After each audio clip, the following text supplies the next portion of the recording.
So you can find a class role on the Faculty tab on the right-hand side. There's a few class management tools, and you can use any of these that might be helpful to you, but having a class role allows you to keep track of who was there and who wasn't, so that when you go back and you're entering that credit in the gradebook or the attendance feature of Canvas, which then goes into the gradebook, you have a reference of who was there and who wasn't. So here's a class role for fall semester, one of the sections you have. If you want to change any of the details, you can.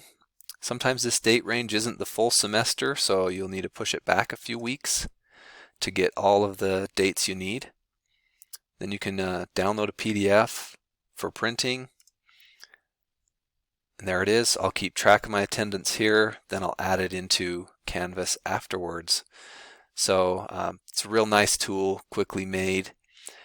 Just quickly while we're here, if we go back to the faculty in iLearn.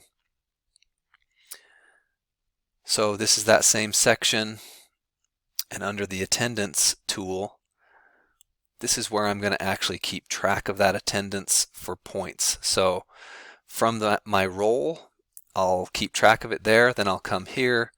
It's usually easiest to just mark everyone present and then unselect the ones who were not present, and that's a quick way of tracking your attendance.